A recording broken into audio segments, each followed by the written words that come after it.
Hello everyone and welcome back to Thorgy-ween, our month-long celebration of everything spooky and scary, and this is Comic Crypt, the show where we spotlight some of the biggest horror comics out there. And when talking about horror comics, you have to bring up Lock and Key.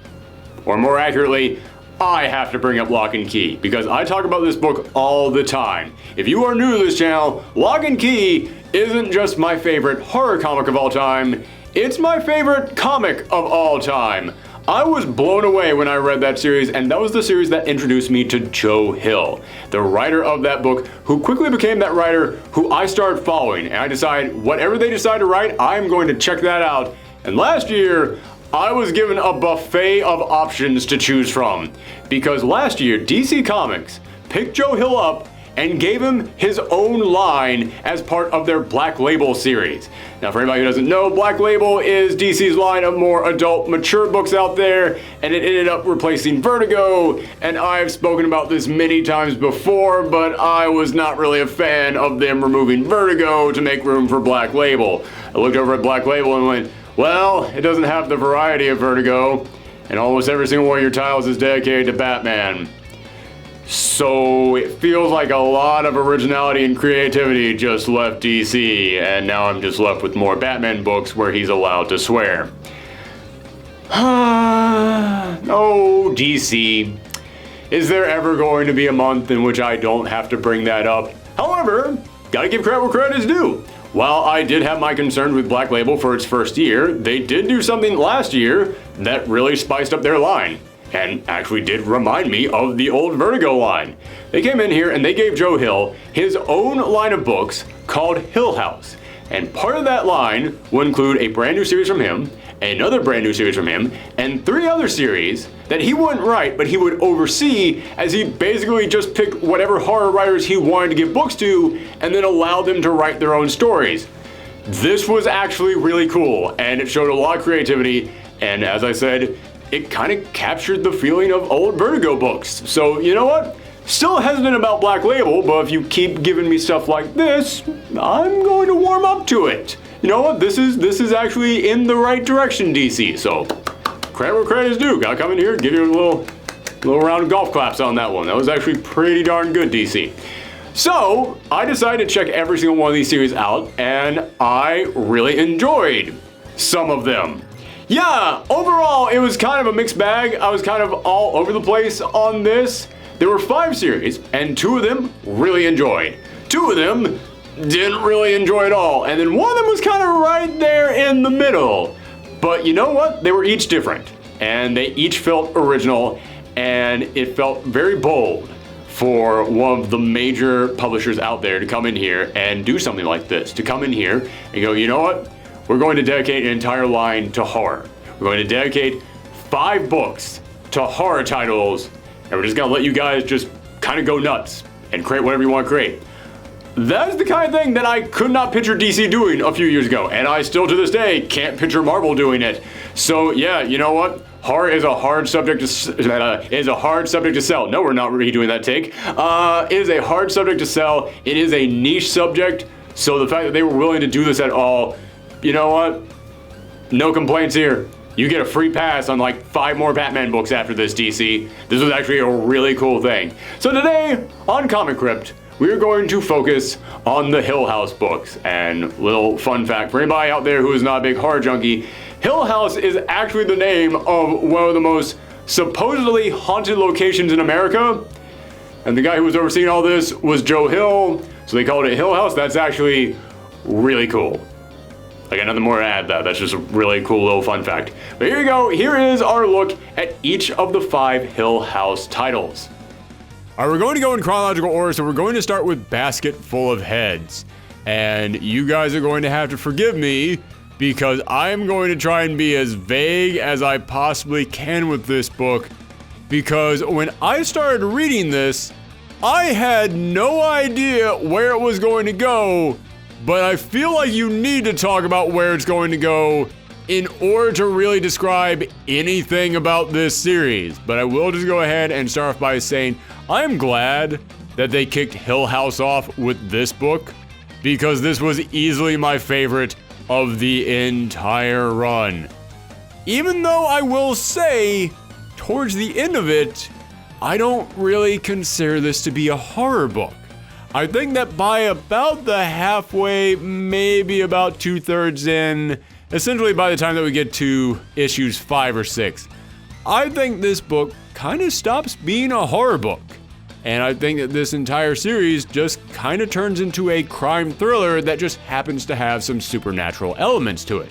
Which is still good, that is still enjoyable, and hey, it's got supernatural elements, so that still counts as being a Halloween or creepy and spooky style book. But it's not really leaning into the horror elements in the same way that was in the early chapters. And again, not really a complaint, but it does feel like something I do need to come in here and just warn people about. It is something that I need to preface this review with. Also, this would be a really good time to remind everyone that if you want to avoid any possible spoilers at all, I am going to put the time code down below of when we are talking about each book. So if you are afraid that I'm getting too spoiler heavy on this, then go ahead and jump into the next title. Now, Basketful of Heads is set in the 80s and is starring this girl who's with her cop boyfriend during the 80s, and at the end of summer, his internship with the police is coming to an end, and it's basically around the last time that the two of them are going to see each other, so you know they're having that last days of summer romantic fling. But then a couple criminals escape, and they are now loose on the island, and she finds herself all alone in this house, and the criminals come looking for her boyfriend. And here is when we start to get into kind of spoilery stuff, because the way that this series opens up is amazing. It opens up with this figure in a raincoat carrying the titular basket of heads. And this figure is obviously crazy, and they almost appear like they're not even human, like they are some kind of a witch or a spirit or something that is just roaming the land, just looking for heads to add to their collection. Something that seems like an old fairy tale, like the kind of thing that people back in the 1800s would have told their children about in order to scare them into going to bed. And I remember looking at that when this series began and thinking to myself, oh man, how do we get to that? What is that creature? What is it going to be? I cannot wait to see how we end up getting introduced to that character, what it is that summons them out, how they torture our heroes. Yeah, okay, time to get into the spoilery stuff here. That is our hero. Yes, the young girl that we're following, the girl who seems so full of life and love and is so happy with her boyfriend. That is the character that we see in the beginning of this. And this is not a story about some creature that ends up getting summoned out and how it's going to torment our heroes. It's the story of how our hero ends up becoming that. Yes, you see, the story follows our protagonist, June, and after she runs into these criminals at the end of issue number 1, she finds an axe. And it is this ancient cursed axe that's got some Nordic magic in it, and she chops off one of their heads to defend herself, and she discovers, yeah, that doesn't kill them. That actually keeps them alive. The head is now living completely on its own, and she doesn't understand what's going on, and neither does the head, and it's just madness. And I actually loved watching their reactions to this. Watching this head have to beg for help, but also it's this terrible, horrible person, so it keeps also cursing her out any chance that it gets, but then she has to kind of remind him, yeah, you don't have a body and I can just leave you here on the beach to drown, and he has to kind of run that back, and now it's begging for its life all over again. It's a very interesting dynamic. This young girl who didn't have a harmful bone in her body had to defend herself, and now this bloodthirsty criminal who is just ahead, the two of them have to get along and figure out what's going on. And from there, the story sees June have to go around the island looking for her boyfriend because these criminals kidnapped her boyfriend. And the more that she looks for him, the more she learns about what the criminals are actually up to. Maybe her boyfriend wasn't as squeaky clean as she thought he was. Maybe he was up to something. Maybe something is going on with the police. And well, the more people she runs into, the more enemies she makes, and well, the title of this book isn't Basketful of Head, it is Basketful of Heads. So she ends up chopping up more and more people and adding them to her basket. And I will admit, eventually the book becomes a little bit repetitive. After she has chopped off her third head, it is going through the exact same stages that the first two heads went through of, oh my god, what is this? How is this happening? I can see my body, but I can't move my body. What is going on? And by the time they get to the third head, the first head is looking at it like, oh my god, we've been through this already, man. Come on. Catch up with us, all right? And yeah, I can't help it. As the reader, I was like, well, of course, that's an understandable reaction to have. Of course, anybody who finds themselves now without a body would be freaking out, but yeah, I kind of have to agree with head number one. I've already seen this. But that's not the only way that the book becomes repetitive. Towards the final couple of issues, it kind of just becomes a big information dump. In the final couple of issues, it essentially becomes June runs into someone, that's a bad person, she has to defend herself, chops the head off, and then she has to find out more about what crimes are happening here on this island, so the head just explains to her this big wall of information, and it kind of just slowed everything down. As I said, towards the end of this, it kind of stops being a horror book and just becomes a crime thriller with some supernatural elements to it. However, even though it does become kind of slow at times, it's still a pretty decent crime thriller with supernatural elements. I was no longer feeling any chills while I was reading this in the final couple issues, but I was feeling some thrills. I just wish that instead of being 7 issues long, maybe this had been, I don't know, 10 or even 12. As I have brought up before, Joe Hill, the writer of this book, wrote Lock and Key, which is not just my favorite horror comic of all time, it is my favorite comic of all time. I love that book, and one of the reasons I love that book is because it took its time. It was not afraid to have that be a long-running story so he could set up everything he needed to set up. And I feel like if we had more time with this story, and it went on for about 3 or 4 or 5 chapters longer, then we wouldn't have to have those big walls of text. Or if we had them, it wouldn't be the majority of the third act of this story. But even with the big information dumps in here, it is still an entertaining read. It is still a pretty good crime thriller with supernatural elements, as I said. And I did really enjoy seeing June's progression. As I said, watching this young, innocent girl slowly become the thing that in the very first page of the first issue I thought was a supernatural witch or ghost or something. Yeah, it was a pretty good progression. Watching her going from, oh my god, what is going on, I can't believe this just happened, to slowly starting to just break up, I guess is the best term I can say, where she just starts cackling for no reason other than the fact that all the stress is gained to her and she's starting to freak out. It was a pretty good progression. But, well, big spoiler alert now, because I'm about to talk about how this ends. Go ahead and skip ahead now if you didn't read the ending. But, yeah, at the very end of this, there's not really a Deus Ex Machina, but there is a thing that comes in here and goes, oh, don't worry, everything is going to be absolutely fine. And June just goes, you know what? Yeah, everything is going to be fine. And she kind of just drops the basket, drops the axe, throws them both over this bridge, and she goes, all right, that horrible night is over with. I am now going back and everything is going to be just fine. And I just read that and thought, oh man, you had an amazing origin story here for a new type of monster, a new, like some legendary comic book horror icon. This woman who just roams the countryside with a basket full of heads and an axe, and she's just trying to add to her collection because so many terrible things happened to her that she just snapped. That is a great origin story for a monster. And then you just decide, nah, she's going back to being that innocent, wholesome girl that we had at the very beginning.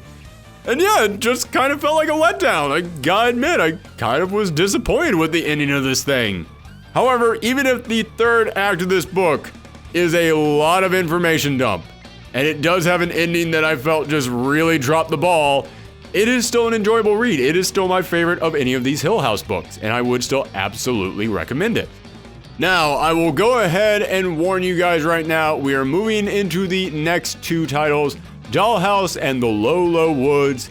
And if Basketful of Heads was my favorite of the Hill House books, these two were easily my least favorite, and they both started out pretty promising. They started out with some intriguing premises. They started out with some settings and some characters that made me go, okay, I'm interested in seeing where you go with this. However, the more that I just read of them, the less I cared, and the more I started to really dislike certain elements of the books. And these were the only 2 of these 5 Hill House books that I didn't finish. I got halfway through them, got up to issue 3 with each, and then I just said, yeah, I don't think they're going to turn this around. I don't think they're going to come in here and give me anything that makes me go, oh yeah, that was all worth it. So if anybody out there looks at the next 2 books that I review and they think to themselves, well, if you had continued reading it, then you would have seen this. Hey, that's fine, understandable, but they could not keep me. They could not keep me around. So I'm just going to warn you guys now about that. But yes, we are now heading into the Dollhouse. And this is a story that begins in the 1980s in England, and it stars this little girl who gets a dollhouse, and the dollhouse has some kind of a supernatural element to it, and we will find out more about the supernatural element as it goes along. But she has got a mom and a dad who are constantly fighting, and the dollhouse has this family that lives inside. And the family that lives inside, they want her to come, they want her to join them. And there are very spooky elements in here. Like there's one room in the dollhouse where everything is just black. And I don't mean like you go in there and you can't see anything. It's just pure darkness. No. You can see stuff, but it almost looks like negative imagery. It's actually drawn very well. So everything just looks like living shadows in there. So there are definitely some creepy elements to this dollhouse. But the thing that makes it the most interesting is basically just how it tries to manipulate this child. It tells this child that she loves the mother, but the father, oh, that's a bad man. And the father's going to do something to the mom unless you step in there and you try and stop him.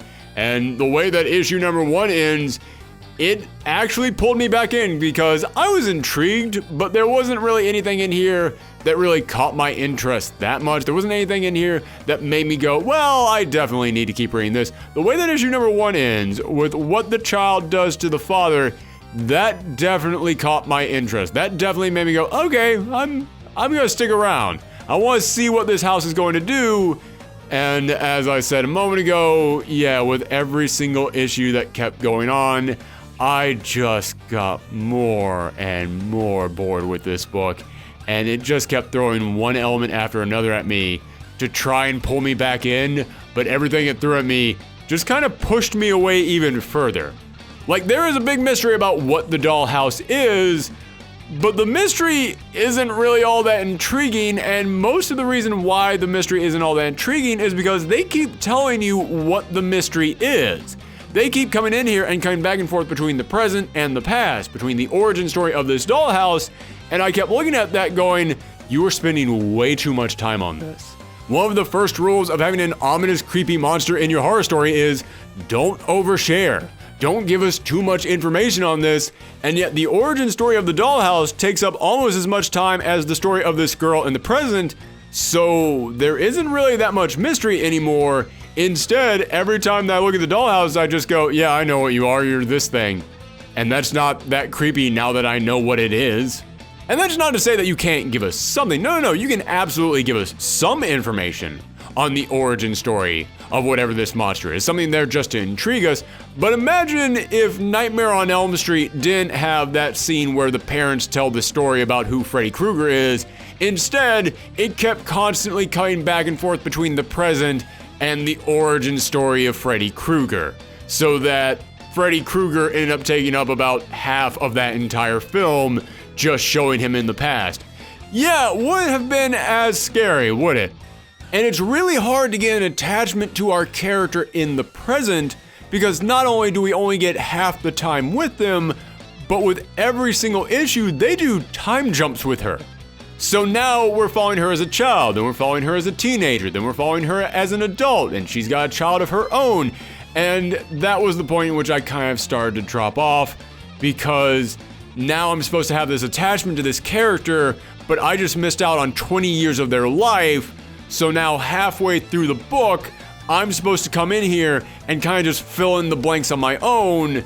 And yeah, I just couldn't really do it. It just didn't really matter to me all that much. If you guys have listened to me talk about books or talk about movies long enough, you know I'm a big stickler for pacing, and I really just was not a fan of the pacing of this book. And in the third chapter, they start doing some different things with the dollhouse. It starts getting these different powers. And I kind of just looked at those different powers and I just kind of hated them.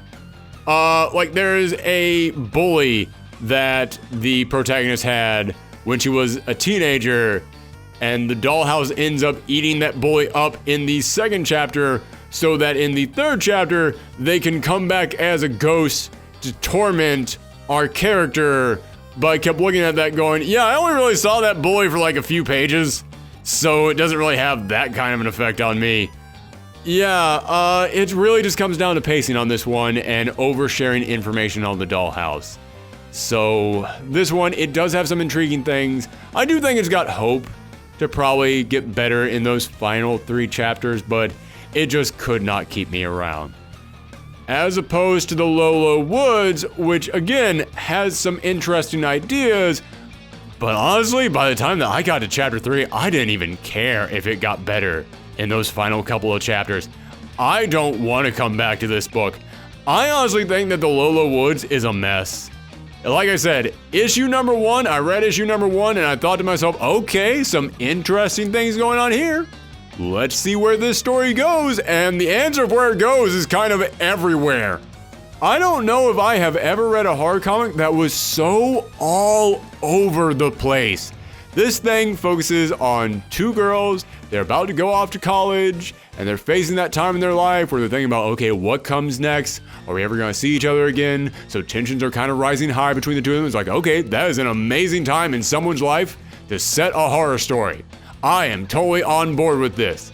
And they wake up in a movie theater, and they don't remember what happened to them. They sat down to watch this movie, they both passed out, and they wake up and they go, okay, I don't remember what happened. Now I have to figure out what happened in that missing time. Okay, again, good premise. And then we start to learn that this entire town has something of a secret. There is a long history of women who live in this town just blacking out and forgetting large chunks of their life. And now all of a sudden it's happened to them.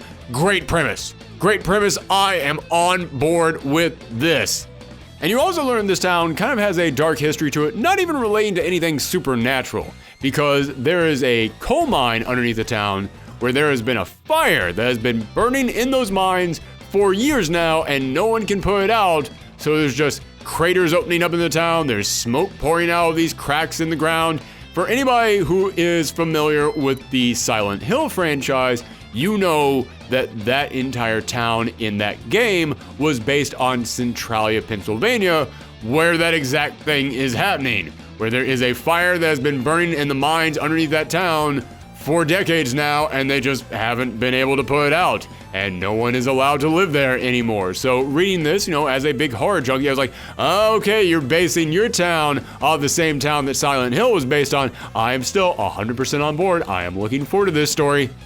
However, with every single issue of this story, heck, not even every single issue, it almost at times feels like every single page, they just add more and more and more and more and more. And yes, I am sure at the end of this, it was all going to lead up to something. I'm sure it was all going to come back around, but I just could not get to that ending.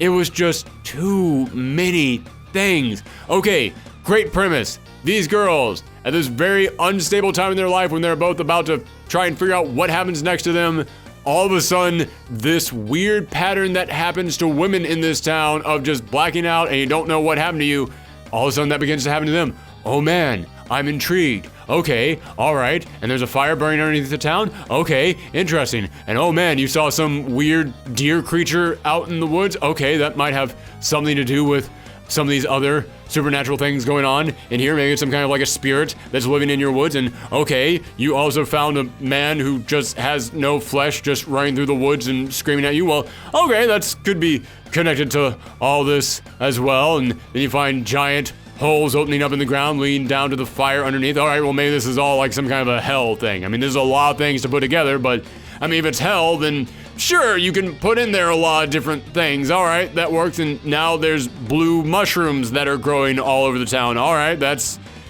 another thing, and I don't even know how that could all tie into all this stuff, but sure. Okay, and all right, one of the girls ended up sleeping with this other girl, and then she woke up in the middle of the night and she found that her hand was on fire, and okay, well, that's probably relating back to the curse in the first place. And wait, hold on, wait, the girl she slept with has fire coming out of her stomach, and does that relate to the weird thing going on with the curse? Well, is there even a curse? I'm not even sure right now what's going on, but I mean, clearly her hand on fire and the girl with the fire on her stomach is related to each other. And oh no, as I read in a later chapter, no, those are completely unrelated things, and that's something else entirely on its own. And okay, that's a lot to take in here. And I remember I got to chapter 3, and chapter 3 starts off with one of these girls saying she wants to know what's going on, so she goes to the witch in town.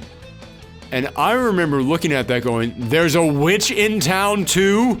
I'm sorry, we've got all these other things going on, and you just casually drop it out there. It was like, oh yeah, and there's also a witch in town. In fact, they even kind of like make fun of it themselves, how casually they drop that out there. Like, yeah, I know it seems weird that there's a witch in town, but every town has a witch in it. And I just remember looking at that going, oh my God, this book has to be something. This book can't be everything. And that is why I had to stop halfway through this book. There were just too many things. I think that the initial setup is really good, but they just kept adding and adding, and they don't even like stop and focus on anything that they add.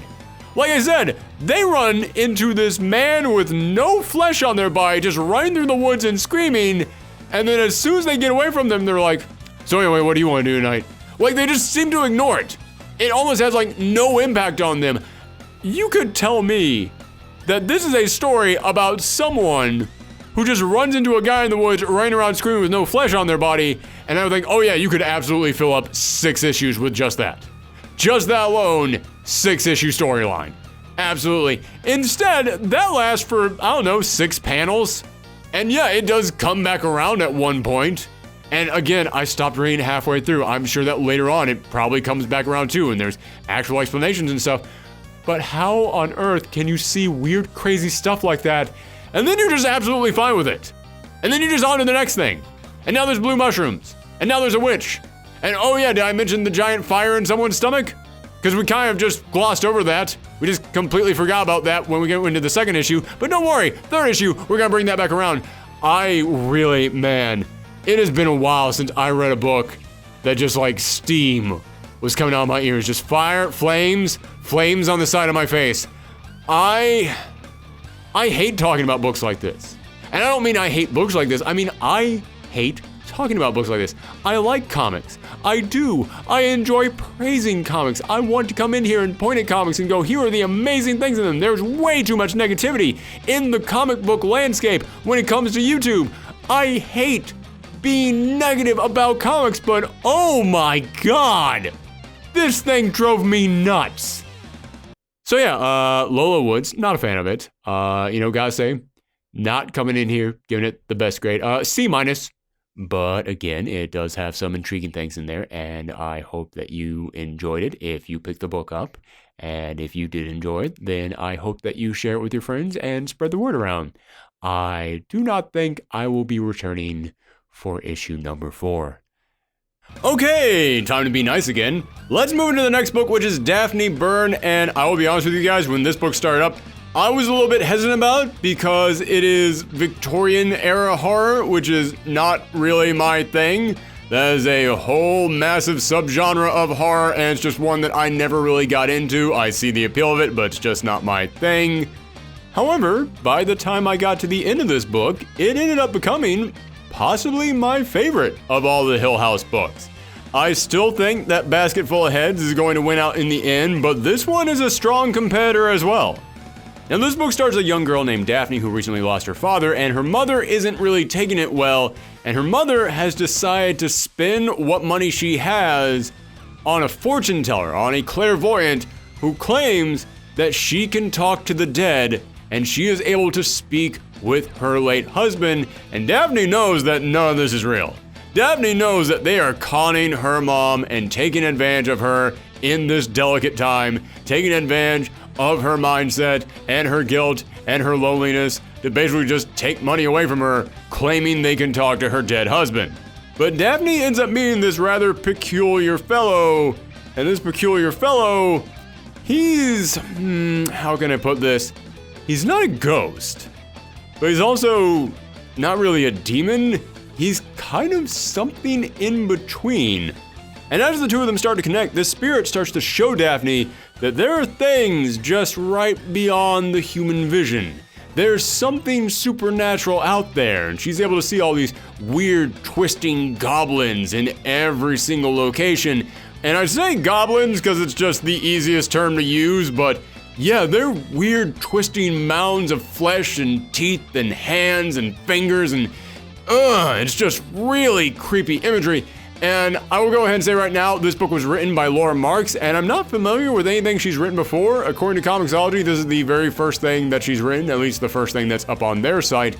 But it is drawn by Kelly Jones, who is a famous horror artist. They have done tons of stuff, especially over at DC. They've done plenty of Swamp Thing books, lots of Batman series, some Dead Man books. If it involves anything dark and spooky, Kelly Jones has worked on it at some point in time.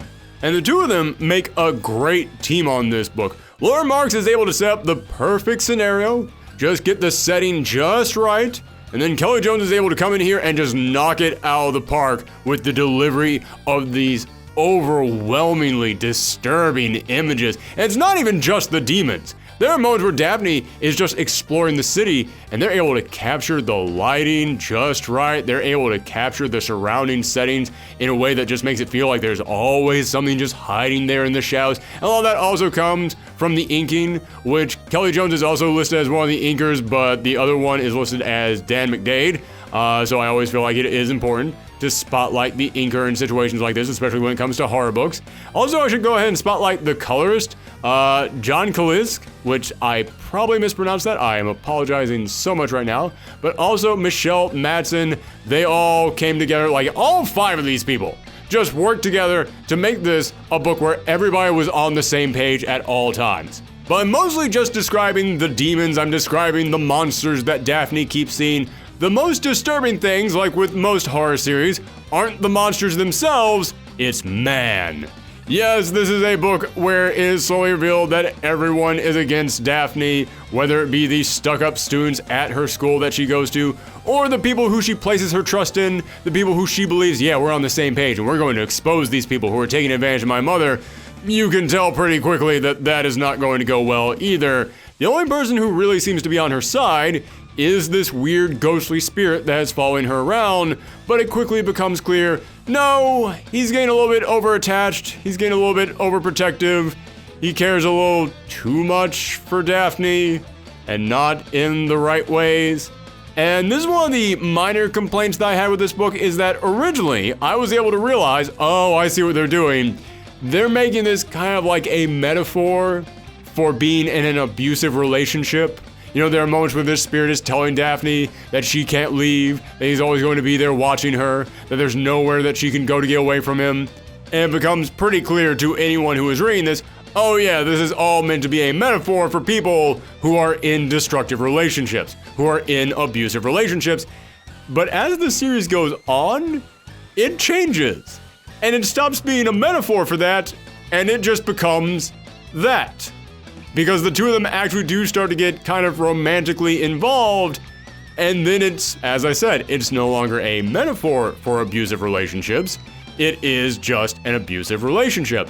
And when it comes to horror, I will typically side with making something a metaphor rather than making it literal, because to me, when something is a metaphor, it has a wider reach. It has a wider appeal. Because to me, it feels like if it's a metaphor, then it applies to everything out there. It applies to this wide range of topics.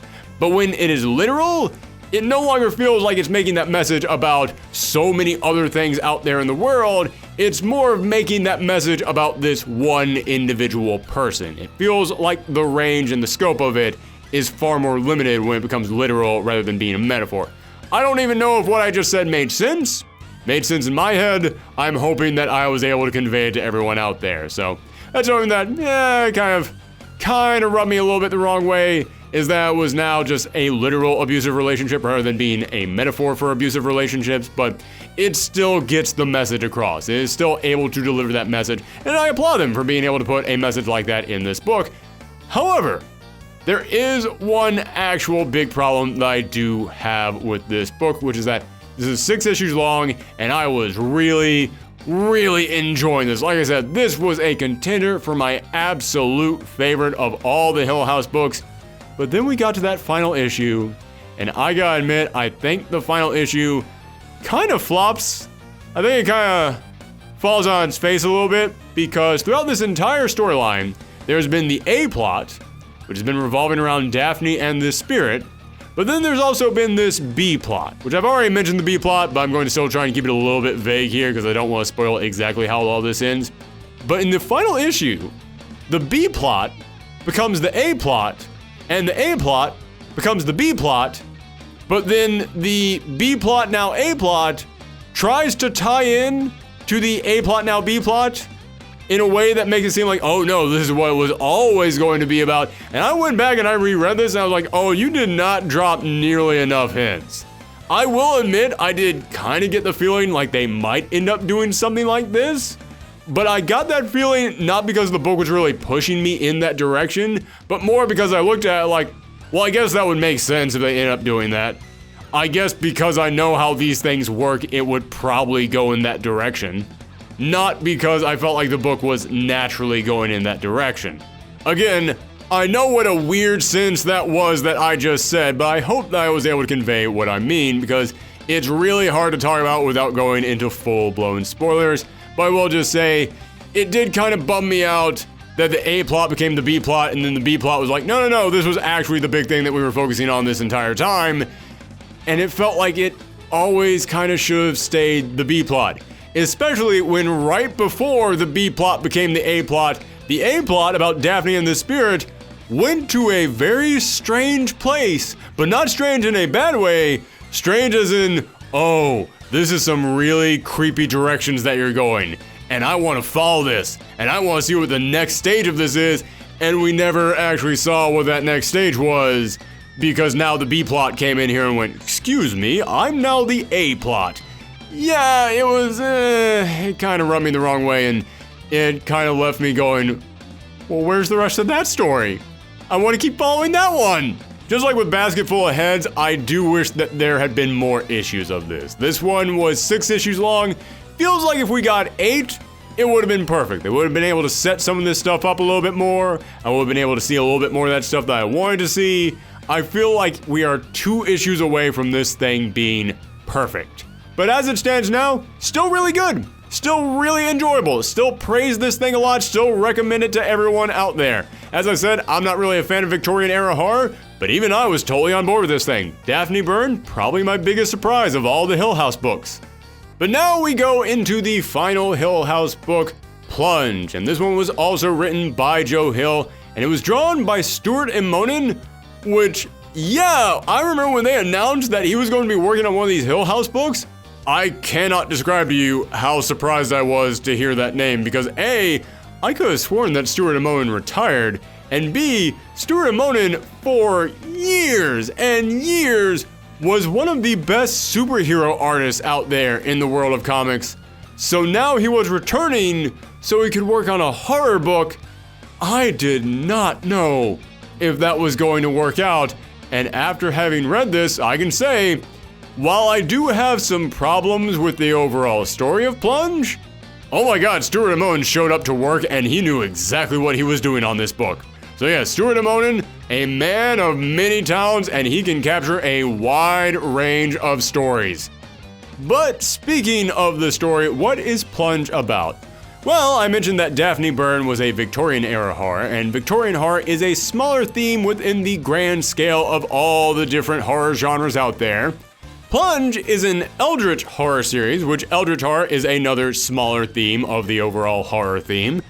But it is also a math horror story, which if you want to talk about smaller, tinier themes within the grand scale of horror, math horror is a genre that rarely ever gets covered, but I applaud Joe Hill for attempting it. And I know right now there are a lot of people out there who are hearing me talk about this and you're saying, wait, I'm sorry, math horror? That is a subgenre of horror? Yes, it is. It is rarely ever attempted, but it is actually its own genre. And I know some people are going to say, well, how on earth can math be scary? It's the whole deal of, okay, there's a code out there, and that code has to do with something, and we're not sure what, but if we crack this code, if we solve this equation, we will find something there within. Think of it like this. Think about trying to crack the code of the universe, and what happens if you discover that code.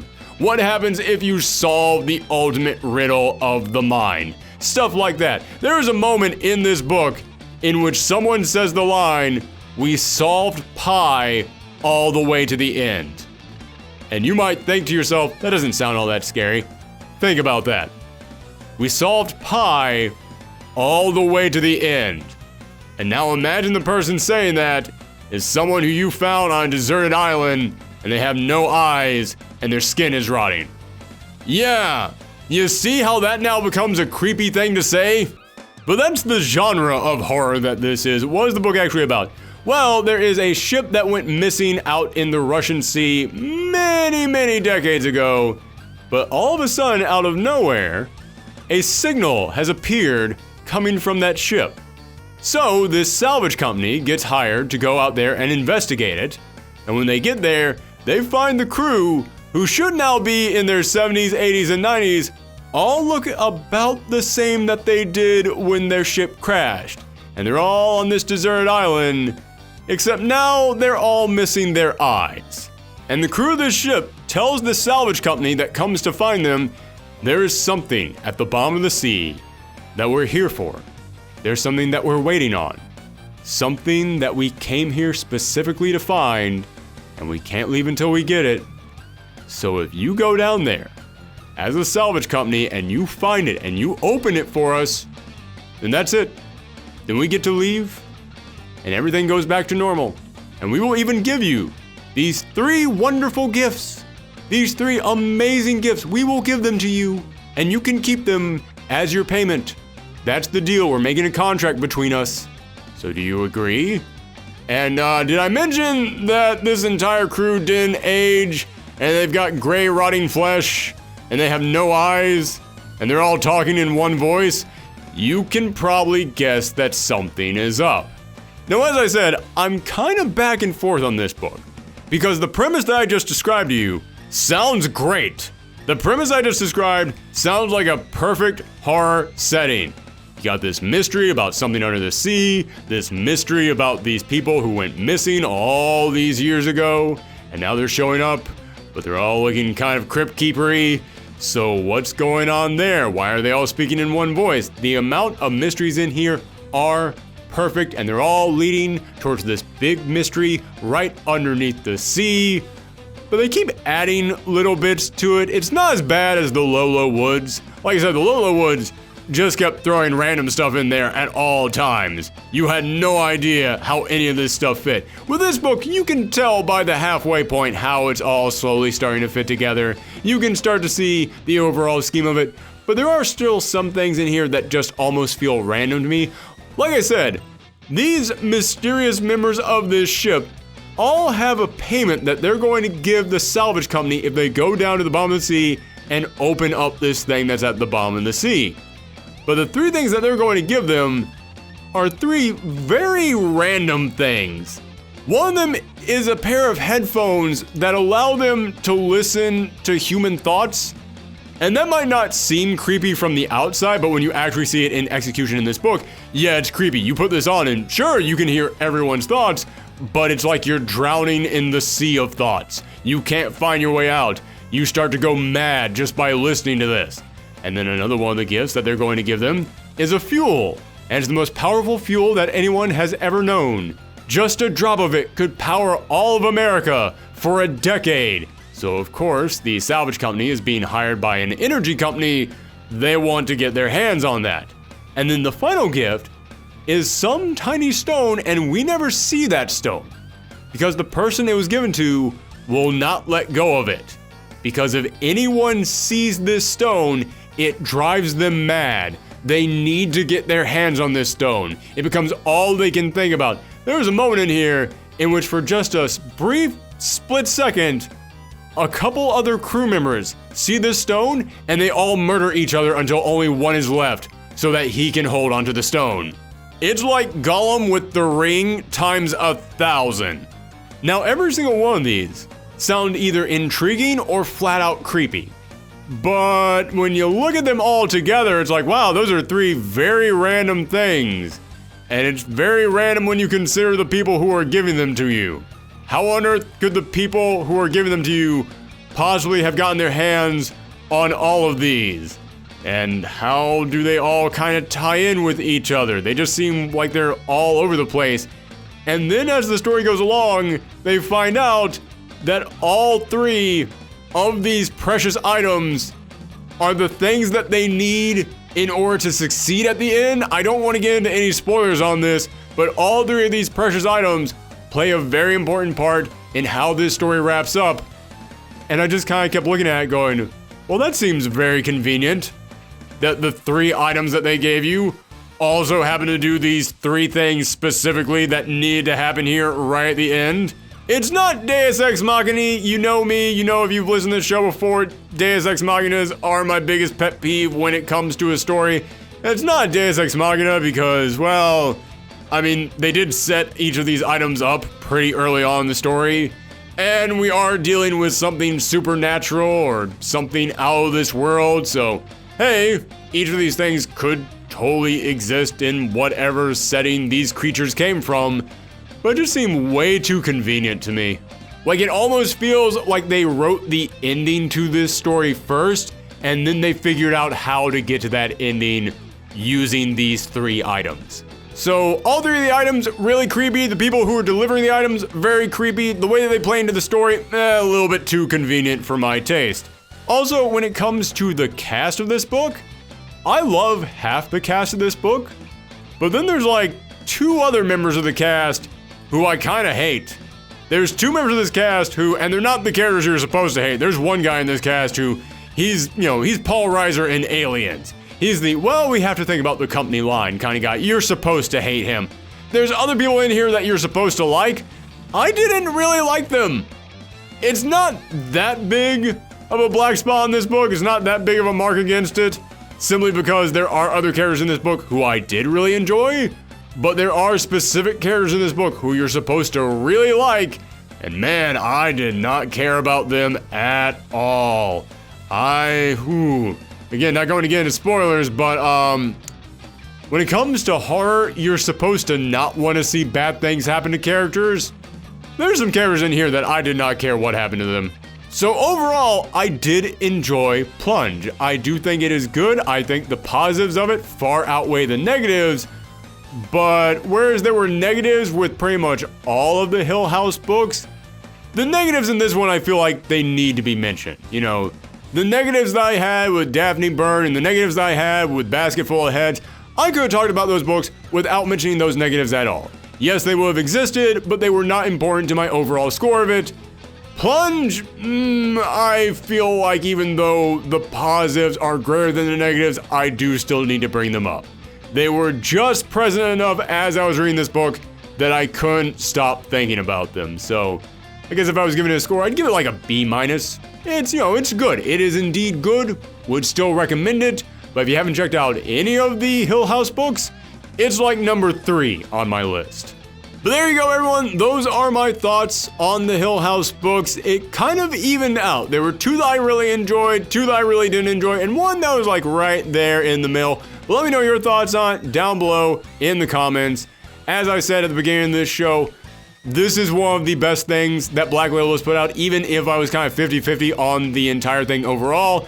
It was still a creative thing. It was still something that kind of captured the tone of Vertigo Comics that I felt was missing from the Black Label books, and I was excited to see DC experimenting with something like that. You know, if you've watched Comic Class over the past couple months, you know I've had some issues with things going on over at DC, but this is something that I have to come in here and I have to applaud. This was a really good idea from DC Comics, and I am so happy that they decided to pursue it. So again, thank you guys very much for tuning in to another episode of Comic Crypt. Let me know what you thought of these books down below, and you can always follow me on Twitter or Twitch at Professor Thorgy. And if you want to see more spooky goodness from us, we're celebrating Thorgy-ween, which means all month long we are going to have spooky content coming out every single day. Thanks for tuning in, everyone, and happy Halloween.